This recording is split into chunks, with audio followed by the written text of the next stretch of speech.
Olá pessoal, a paz do Senhor. Estamos aqui na terceira lição, a lição de jovens, onde estaremos continuando falando sobre o tema sabedoria. Nessa lição estaremos falando sobre um coração sábio, um coração protegido pela sabedoria. Essa é a terceira lição de jovens, a lição do quarto trimestre. Você que está chegando agora, sou o presbítero Marcelo.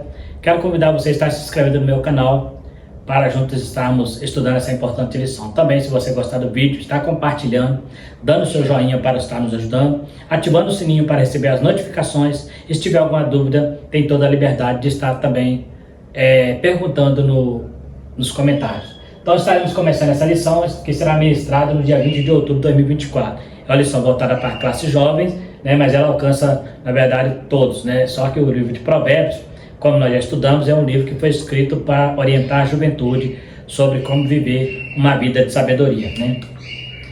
Sobre tudo que se deve guardar, guarda o teu coração, porque dele procede as saídas da vida.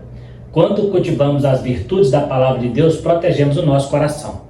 Então, tudo que se deve guardar, guarda o teu coração, porque dele procede a saída da vida. Guardar o coração fala de guardar o seu interior.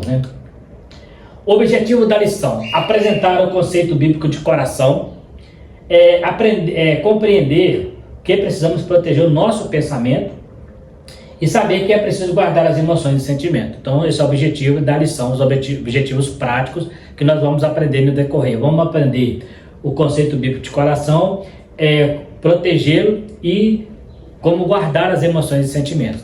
A nossa introdução diz: nesta lição abordaremos o conceito bíblico de coração e como podemos protegê-lo.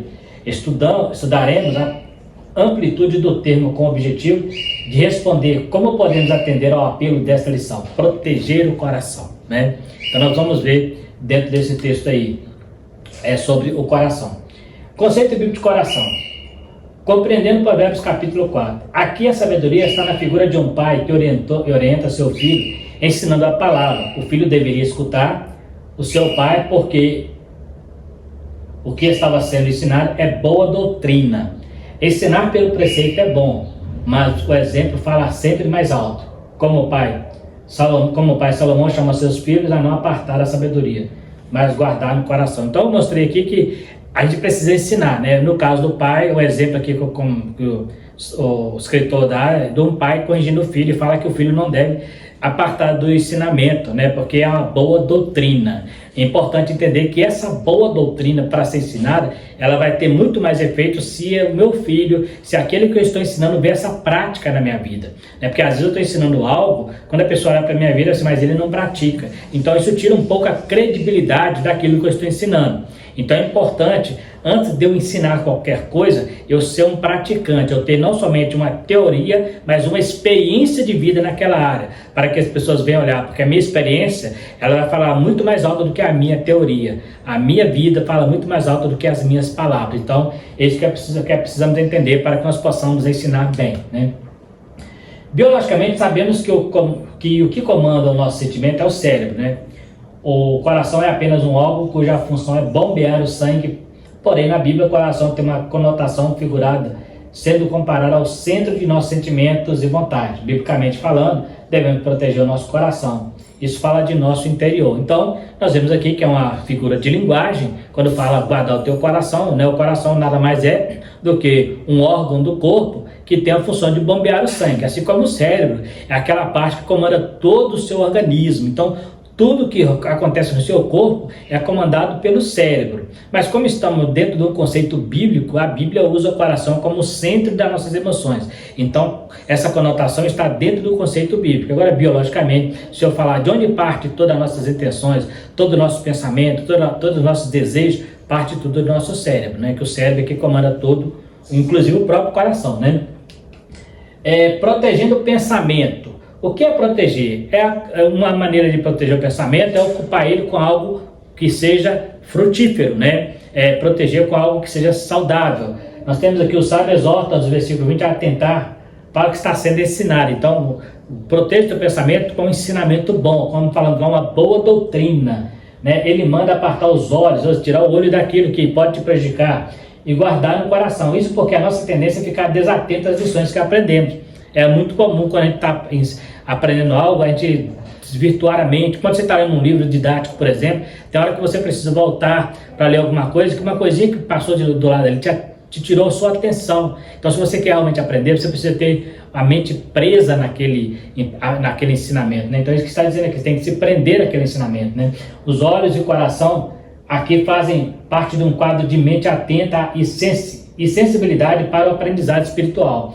Na cultura hebraica, os discípulos às vezes obedeciam mais seu mestre do que o seu pai, né? Então, dentro da cultura hebraica, quando eles mandavam um menino para aprender ali com o fariseu, com o rabino, ele acreditava tanto naquele rabino que muitas vezes a palavra do rabino tinha mais poder do que a palavra do próprio pai. Por quê? Porque eles queriam aprender no máximo, então eles ficavam ali aos pés do mestre, muitas vezes imitavam até os defeitos daquele mestre, porque queria ser igual a ele, né? Então, observa que Paulo ele fez questão de frisar que ele foi criado aos pés de Gamaliel. Gamaliel era um grande mestre, era reconhecido no meio dos fariseus, né, como um grande homem, né? Ele era neto de Hilel, um dos grandes rabinos da cultura hebraica, né? Então, Paulo fez questão de falar, eu fui criado aos pés de Gamaliel. Então, ele fez questão, ele não falou assim, eu não fui criado pelo meu pai. Ele não cita, se eu fui criado, ele nem cita o pai dele, mas ele cita Gamaliel no seu ministério, você vê. Ele prefere citar o mestre do que o pai. Com certeza o pai dele ensinou para ele alguns valores, mas ele faz questão de frisar Gamaliel. Então, na cultura hebraica, os judeus, ele valorizava tanto o ensino do mestre, que eles ficavam apegados a ele como se fosse pai, né? Então é interessante, e você precisa ocupar a tua mente com esses ensinamentos para você não desvirtuar a sua mente com coisas que não edificam, né? Tem um ditado comum, que mente vazia é a oficina do diabo. O que é proteger pensamento? Segundo o sábio, estar sempre meditando na palavra de Deus, blindar a nossa mente com a doutrina de Cristo, não afastar da verdade. O salmista diz, como purificar ao jovem o seu caminho? Observando segundo a palavra do Senhor. Precisamos nos deixar ser dominados pela palavra, aí não haverá espaço para outras coisas. Então, como que eu vou purificar a minha mente? Tendo na minha mente a palavra de Deus, tendo no meu coração essa palavra enraizada, né? Então, dessa maneira eu vou conseguir blindar no meu pensamento para não desvirtuar para outras coisas, porque eu estou sempre concentrado na palavra de Deus. Por que eu preciso fazer isso? Porque quando eu me concentro na palavra de Deus, automaticamente eu estou me concentrando naquilo que Deus quer falar comigo, naquilo que Deus quer dizer para mim, e Ele está dizendo isso através da sua palavra. Então, de certa forma, eu estou me concentrando dentro da vontade de Deus, que é ouvir a sua palavra e aprender com Ele, né? O próprio Jesus falou, aprendei de mim, que sou manso e humilde de coração, e acharei descanso para vossas almas. Então há descanso na palavra de Deus, há descanso nesse conhecimento da palavra de Deus. Por isso que é importante, você precisa ter conhecimento em várias áreas, mas a palavra de Deus tem que estar no topo de todo o seu conhecimento, porque é ela que vai salvar a tua vida, é ela que vai te dar os princípios morais para viver neste mundo de pecado, né? Protegendo os sentimentos e emoções. As emoções é algo que pode nos trazer desequilíbrio. Uma pessoa emotiva costuma não conseguir controlar suas ações e depois se arrepende. As emoções podem demonstrar falta de maturidade. Então, o que é isso aí?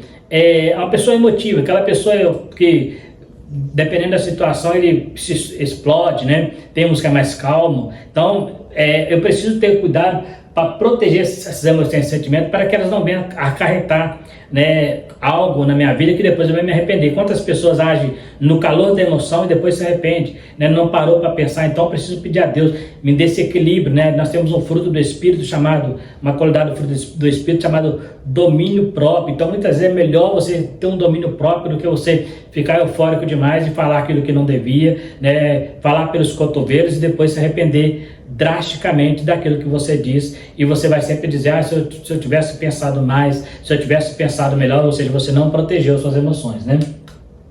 As emoções é instintiva e imediata, é um estímulo externo, elas são passageiras e intensas, né? A emoção é algo imediato, né? Acontece, né? A pessoa, quando uma grande notícia, sendo ela boa, ele fica alegre, sendo uma notícia ruim, ele fica triste, então a emoção aflora na hora, mas ela é momentânea, né? Ela não é aquela coisa que vai ficar para a vida toda, né? Já o sentimento é uma interpretação consciente e subjetiva de nossas emoções.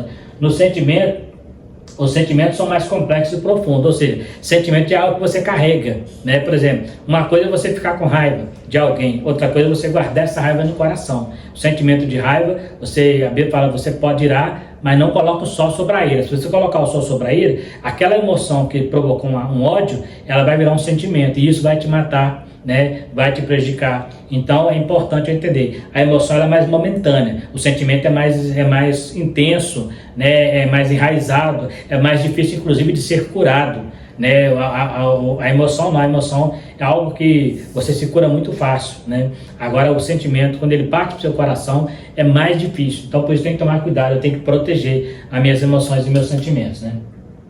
Emoções e sentimentos protegidos. As emoções não são más, ela cumpre um papel muito importante para a nossa autopreservação. O problema é que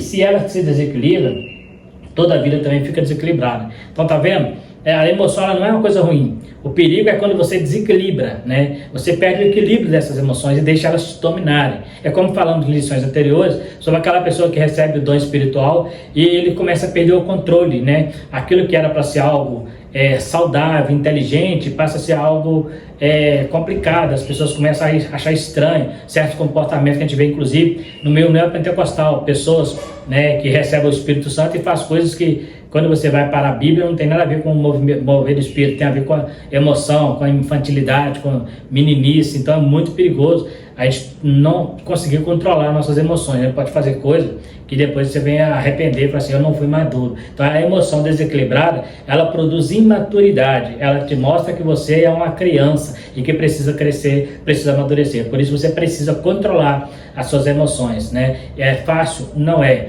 mas é possível se você tiver a mente, na sua mente, a palavra de Deus, no seu coração a palavra de Deus, porque ela vai te ensinar o caminho que você tem que seguir. A palavra de Deus vai te dar a direção certa para você seguir e você não se desequilibrar, né? As emoções variam de pessoa para pessoa, como falamos na igreja, por exemplo, tem aqueles mais eufóricos diante de uma mensagem, tem aqueles que recebeu o mesmo impacto, mas fica mais quieto. Isso não quer dizer que um é mais espiritual do que o outro, são formas diferentes de reagir. Você vai ver isso muito na igreja, né? O pregador dá uma mensagem ali empolgante, uma mensagem muito boa, aí tem aqueles irmãos que dá aqueles glória a Deus e grita e tal, rodopia, já tem aquele outro que é mais calmo, né, que dá um glória a Deus mais quietinho. Não quer dizer que um é mais espiritual do que o outro, são maneiras diferentes de reagir. É igual time de futebol, né? As pessoas vão no campo assistir um jogo, tem aquele torcedor ali que é mais gritaria, que ele gosta de pular, que ele gosta de, né, fazer cara feia. Já tem aquele outro que é mais na dele, né? Não quer dizer que um é mais torcedor do que o outro, é maneiras diferentes de agir a certas ações. Então, as emoções e sentimentos variam de pessoa para pessoa. Sempre você vai encontrar alguém que é mais eufórico, sempre você vai encontrar alguém que é mais quieto, né? Então, não podemos julgar A ou B. O que nós julgamos é o desequilíbrio, é a falta de maturidade, né? Eu posso ser eufórico e não estar desequilibrado, posso estar tranquilo na minha também e não estar desequilibrado. O que manda é o equilíbrio, né? Eu posso dar um glória a Deus muito alto, gritar e tal, e não trazer transtorno ao ambiente, igual muitos lugares onde as pessoas fazem isso, mas traz transtorno, né? Tira a atenção da mensagem, tira a atenção daqueles que estão ouvindo a palavra, né? Então é muito perigoso, tem que tomar cuidado com isso. Então, emoção varia de pessoa para pessoa. Protegendo a vontade. A vontade é a saída da vida, né? O versículo 23 diz que devemos guardar o coração porque dele procede as saídas da vida. Isso significa que o que falamos e fazemos são consequências do que cultiva o nosso coração, né? A gente tem o hábito de dizer que a boca fala do que o coração está cheio. Então, aquilo que eu tenho dentro de mim é aquilo que eu vou soltar, aquilo que vai extravasar. Então, por isso eu preciso proteger essa vontade, né? É interessante quando eu falo proteger a vontade, significa que eu devo controlar as minhas vontades. Por quê? Porque nem tudo que eu tenho vontade de fazer é o correto, nem tudo que eu tenho vontade de fazer é o certo. O momento é aquele, há momento para tudo, né? O próprio Salomão fala que há momento de plantar, há momento de arrancar o que se plantou, né? Há momento de sorrir, há momento de chorar. Então, para tudo tem um momento. Então, quando a mistura nesses momentos é que há o desequilíbrio. Então, eu preciso proteger essa vontade está no meu coração, eu preciso proteger para que eu não venha fazer aquilo que eu depois venha me arrepender. Então,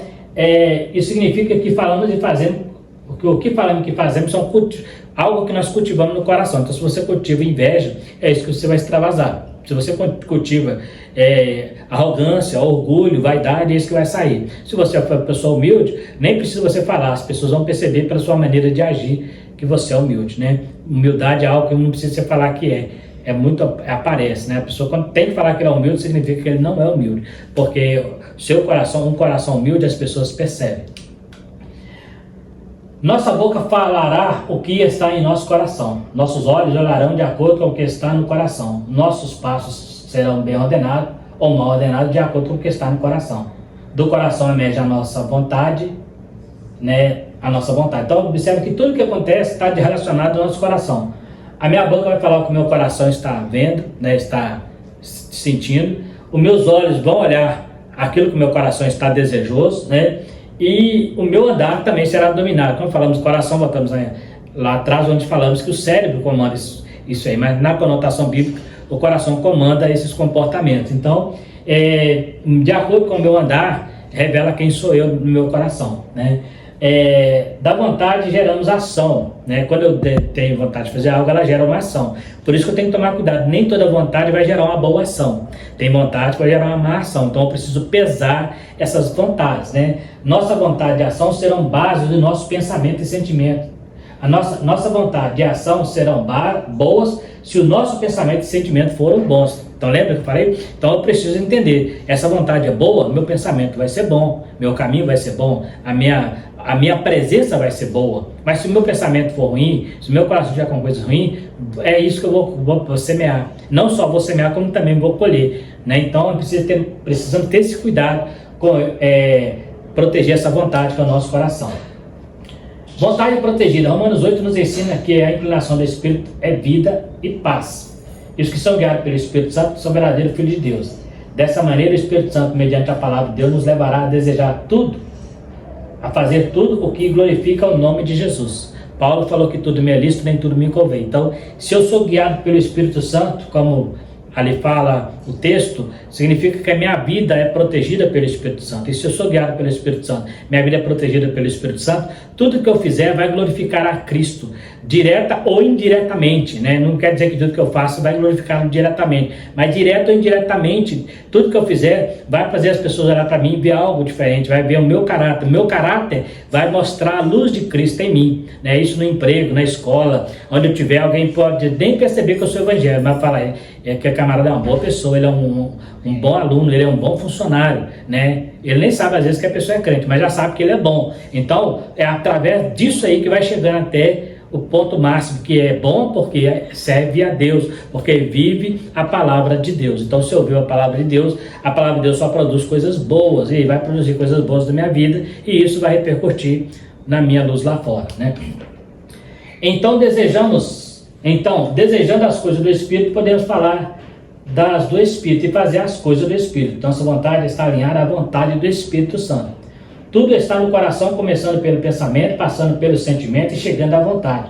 Que nosso espírito, alma e corpo sejam plenamente conservados e irrepreensíveis. Então nós vemos aqui, interessante, tudo, né, no coração começa pelo pensamento, passa pelo sentimento e chega à vontade. Pensamento, sentimento e vontade. Eu penso, eu sinto e vem aquela vontade. A vontade vai gerar uma ação. Essa ação, ela pode ser boa ou pode ser ruim. Vai depender daquilo que está no meu coração. Se no meu coração tem a palavra de Deus, se eu sou guiado pelo Espírito Santo, é natural que aquilo que eu vou fazer vai ser fruto daquilo que está em mim, que é a presença de Deus, que é a sua palavra, é o seu Espírito Santo dominando a minha vida. Então as pessoas vão olhar para mim, né? Eles falavam, quando olhavam para Jesus, falavam assim: este homem ensina não como escriba, mas como quem tem autoridade no que fala. Então muitas vezes nós precisamos ter isso. Quantas vezes você vê alguém pregar a palavra de Deus e alguém do lado murmurar assim: esse camarada é crente, essa pessoa, do jeito que ele faz, porque ele está pregando algo que ele não tem no coração. Ele está pregando uma palavra que ele tem talvez somente de ouvir, mas ele não segue. Como Jesus um dia falou: vocês estão aqui comigo, mas o coração, a mente de vocês estão longe de mim. Então essas pessoas, a tendência é pregar algo, pode até ajudar alguém, mas não ajuda a si próprio. Então é importante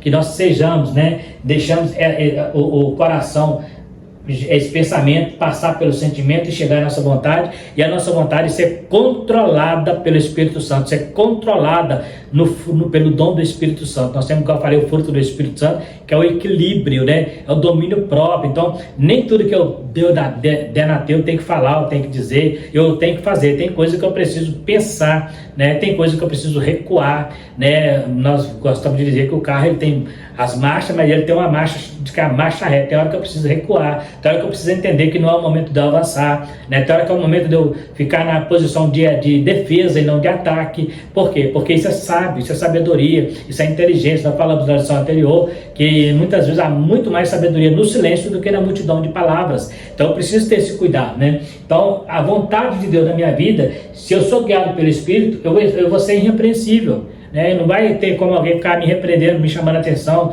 me reprovando, né? Na verdade, observa Daniel estava na corte, eles tentaram de todas as maneiras denegrir a imagem de Daniel, e a Bíblia diz que eles procuraram algo errado na vida de Daniel, tanto na vida pública, né, que ele era um funcionário do governo lá, do rei, e também na sua vida particular. Você não achou nada, então eles tiveram que fazer o quê? Tiveram que armar para ele, né? Tiveram que mentir em relação à vida dele, né? E quando Deus, ele vai para a cova do leão, ele mesmo fala, porque Deus não achou nada nem contra mim, nem contra ti, ó rei, e nem contra ele. Então, o que os amigos dele não viram, Daniel tinha certeza que realmente não tinha, porque ele fala depois, porque meu Deus me viu inocente diante do Senhor, rei, e também diante dele, assim como os caras que o acusou também já tinham visto isso, só que eles pegaram, fizeram uma mentira, armaram ali para uma armadilha para enganar Daniel. Mas eles já tinham percebido que Daniel, o texto diz que eles não acharam nada errado na vida de Daniel, nem na vida pública, né, que é importante demais. Tem gente que gosta de dar certinho na vida religiosa, na vida espiritual na igreja, mas quando é na vida pública, lá fora, a coisa é feia, cuidado. Muitas vezes lá fora impede você ser o que você é dentro da igreja. Às vezes você está lá fora andando normal, quando você vai para dentro da igreja, quer pregar a palavra de Deus, aquilo que está lá fora vai te atrapalhar. Então tenha uma vida irrepreensível na escola, no trabalho, onde você estiver, as pessoas possam olhar para você. Você não precisa ser o melhor de todos, mas tem que estar no meio dos melhores. Você não precisa ser o melhor funcionário da empresa, mas tem que estar no meio dos melhores, né? Não estou falando aqui de puxar saco, mas de pessoas que trabalham, de pessoas honestas, né? Pessoas confiáveis. É que quando vai falar uma coisa com o chefe, ou vai pedir alguma coisa do chefe, o chefe já sabe, né? Essa pessoa merece, ele é honesto, ele não me pediria se ele realmente não precisasse. Então, o nosso caráter é pesado muito mais lá fora do que dentro da igreja. É muito significativo quando no Novo Testamento o Senhor nos ordena: amarás o Senhor teu Deus de todo o teu coração. E como se o Senhor estivesse falando: ame ao Senhor com todo o seu pensamento, sentimento e vontade. Que essas faculdades humanas estejam plenamente coerentes entre si para amá-lo. Então, amar a Deus de todo o coração, amar a Deus com toda a sua mente, tendo a mente em Cristo, né? Temos a mente de Cristo, amar a Deus de todo o coração, de toda a tua alma, fala do interior. Então, aquilo que eu tenho dentro de mim, que é o amor de Deus, é o que vai sair, é o que vai repercutir a minha roda no meu próximo. Por isso que fala amar a Deus e o próximo como a ti mesmo, né? Quando isso acontece, o nosso pensamento alinhado com o reino ordenará os nossos desejos, que perpassarão a nossa vontade, manifestando-se em nosso comportamento. Assim, a sabedoria estará internalizada dentro de nós e o nosso coração estará protegido. Então, observa, quando isso acontecer, né, nós falamos aqui, amar a Deus de toda a nossa alma, nosso entendimento, né, e as nossas faculdades humanas vai estar plenamente coerentes com Deus, nós vamos conseguir fazer isso aqui, quando isso acontecer, nossos pensamentos alinhados com o reino de Deus, ordenarão nossos desejos e que perpassarão a nossa vontade, manifestando-se em nosso comportamento. Assim, a sabedoria estará internalizada dentro de nós e o nosso coração estará protegido. Então, quando eu conseguir fazer isso aqui, deixar que Deus ordene meus desejos para perpassar a minha vontade e manifestar no meu comportamento. Então, é um processo, né? Um processo de proteção do coração. Então, quando isso acontecer, você fica com o coração protegido e aí você vai ter paz, vai ter tranquilidade para viver a verdadeira sabedoria divina, que é a sabedoria que vai te proteger durante a sua vida, vai proteger a sua mente, vai cauterizar a sua mente contra o pecado, cauterizar a sua mente contra o mal e vai te colocar no caminho da justiça a cada dia, no caminho de exemplo de santidade, por causa de um coração protegido, de um pensamento protegido pela vontade de Deus. Então está aí mais uma lição, onde falamos mais um pouco sobre a sabedoria que protege o coração. Você que ficou até o final, quero agradecer você que ficou conosco até o final, pedir a você que se inscreva no canal para nos ajudar, dá o seu like, também ativa o sininho para estar recebendo as notificações e compartilhe o vídeo, né, com alguém que você conheça, para que juntos possamos estar alcançando mais pessoas. Se tiver dúvida também, tem toda a liberdade de estar perguntando nos comentários. No mais, fiquem todos com Deus e até a próxima lição, se Deus quiser.